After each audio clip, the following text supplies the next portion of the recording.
Hello class, ಇವತ್ತು ನಾವು ಬಯಾಲಜಿಯಲ್ಲಿ ಮೋಸ್ಟ್ ರಿಪೀಟೆಡ್ ಕ್ವೆಶನ್ಸನ್ನು ಡಿಸ್ಕಸ್ ಮಾಡುವಂಥ ಸಮಯ. ಸೊ ಇವತ್ತು ನಾನು ತಗೊಳ್ತಿರೋದು 3 ಮಾರ್ಕ್ಸ್ ಕ್ವೆಶನ್. ಅದು ಶಾರ್ಟ್ ಆನ್ಸರ್ ಟೈಪಲ್ಲಿ ಬರುತ್ತೆ. ನಾನು ಬಯಾಲಜಿಯಲ್ಲಿ ತಗೊಂಡಿರುವಂಥದ್ದು ozone layer that comes under our environment chapter ಬಯಾಲಜಿಯಿಂದ. ಅದನ್ನು ಇವತ್ತು ಡಿಸ್ಕಸ್ ಮಾಡೋಣ. Where is this ozone layer located? It's located in stratosphere. The stratosphere located 20 to 30 kilometers above the earth. Okay. ಈ ಓಝೋನ್ ಲೇಯರ್ ಹೇಗೆ ಫಾರ್ಮ್ ಆಗುತ್ತೆ? So these are form by 3 atoms of oxygen. ನಾವೇನು ಹೇಳಿದ್ದೇವೆ, oxygen ಅನ್ನೋ 3 atom combine ಆಗಿ, ಅಲ್ಲಿ ನಾನು ಮೇಲೆ ತೋರಿಸಿದ್ದೀನಿ O3 ಅಂತ ಇದೆ. So 3 atoms of oxygen combine ಆಗಿ O3 ಫಾರ್ಮ್ ಆಗಿರುತ್ತೆ. And it's a deadly poison. ಇದು ನಿಮಗೆ ಓಝೋನ್ ಲೇಯರ್ ಅಂದರೆ ಏನು ಅಂತ ತಿಳಿಸಿರೋದು. ಓಝೋನ್ ಹೇಗೆ ಫಾರ್ಮ್ ಆಗುತ್ತೆ?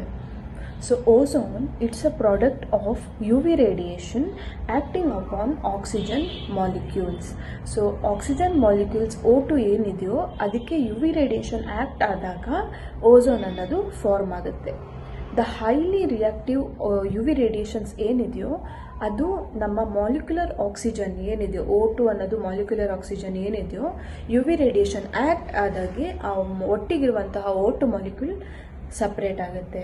So oxygen and oxygen separate ಆಗಿ free atoms of oxygen form ಆಗುತ್ತೆ.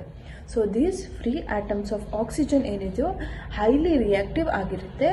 ಈ ಫ್ರೀ ಆಟಮ್ಸ್ ಆಫ್ ಆಕ್ಸಿಜನ್ ಏನಾಗುತ್ತೆ, ಎಗೈನ್ ಮಾಲಿಕ್ಯುಲರ್ ಆಕ್ಸಿಜನಿಗೆ ರಿಯಾಕ್ಟ್ ಆಗಿ O3 ಅನ್ನೋದು ಫಾರ್ಮ್ ಆಗುತ್ತೆ. Importance of ozone layer. So ಈ ಓಝೋನ್ ಲೇಯರ್ ನಮಗೆ ಯಾಕೆ ಬೇಕು, why these ozone layers are so important for us R for the environment, ಯಾಕೆ ಬೇಕು ಅಂತ ನೋಡೋಣ. So first, UV radiation shield. As the name indicates, shield is a protection. So for the protection we need ozone layer. How? See, prevent harmful UV rays from reaching the earth's surface. So ಯಾವುದೆಲ್ಲ harmful UV radiations ಇರುತ್ತೋ ನಮ್ಮ ozone layer ಅದನ್ನು ತಡೆಯುತ್ತೆ, ಬರಕ್ಕೆ ಬಿಡಲ್ಲ ಅರ್ಥಗೆ. So ಅರ್ಥನ ಸರ್ಫೇಸಲ್ಲಿ ಇರೋದ್ರಿಂದ ನಮಗೆ ಅದು protect ಮಾಡುತ್ತೆ. It acts as a protective layer. ಇದು one point. So next one, health protection. So in case ಇವಾಗ ಆ ಪ್ರೊಟೆಕ್ಷನ್, ಆ ಲೇಯರ್ ಏನಿರಲಿಲ್ವ UV ರೇಡಿಯೇಷನ್, ಈಗ ನಮಗೆ ಓಝೋನ್ ಲೇಯರ್ ಡಿಪ್ಲೇಷನ್ ಆಗಿದೆ ಅಂತ ಅಂದ್ಕೊಳ್ಳಿ, ಏನೆಲ್ಲ ಆಗುತ್ತೆ, ಈ UV ರೇಡಿಯೇಷನ್ ಏನು ಮಾಡುತ್ತೆ ಅಂದರೆ ಹೆಲ್ತ್ ಪ್ರೊಟೆಕ್ಷನ್ಗೋಸ್ಕರ ನಮಗೆ ಓಝೋನ್ ಬೇಕೇ ಬೇಕು. ದ ರೀಸನ್, ಹ್ಯೂಮನ್ ಬೀಯಿಂಗ್ಸಲ್ಲಿ ಸ್ಕಿನ್ ಕ್ಯಾನ್ಸರ್ ಆಗಿರ್ಬೋದು, cataracts that is eye damage ಆಗಿರ್ಬೋದು, ಪ್ರಾಬ್ಲಮ್ಸ್ ಸ್ಟಾರ್ಟ್ ಆಗುತ್ತೆ human ಬೀಯಿಂಗ್ಸಲ್ಲಿ.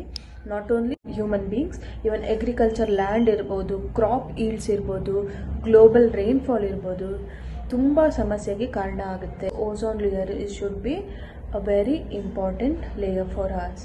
So it act as a protective layer. So ಇದೆರಡು ಪಾಯಿಂಟ್ಸ್ ಬರೆದ್ರೆ ಸಾಕು. ಸೊ ನಿಮಗೆ ಇಲ್ಲಿ 3 ಮಾರ್ಕ್ಸಿಗೆ ಕೇಳಿರೋದ್ರಿಂದ ಡಿಫೈನ್ ಓಝೋನ್ ಲೇಯರ್ ಅಂತ ಕೇಳ್ತಾರೆ. ಓಝೋನ್ ಲೇಯರನ್ನು ನೀವು ಕಂಪ್ಲೀಟಾಗಿ ನಾನು ಆವಾಗ ಹೇಳಿದಷ್ಟು ನೀವು ಎಕ್ಸ್ಪ್ಲೇನ್ ಮಾಡಬೇಕು. ಆ್ಯಂಡ್ ದೆನ್ ಇಂಪಾರ್ಟೆನ್ಸನ್ನು ಎಕ್ಸ್ಪ್ಲೇನ್ ಮಾಡಿ ಆಗಿ ಈ ಥರ ಪಾಯಿಂಟ್ಸ್ ಮಾಡಿ ಬರೀರಿ.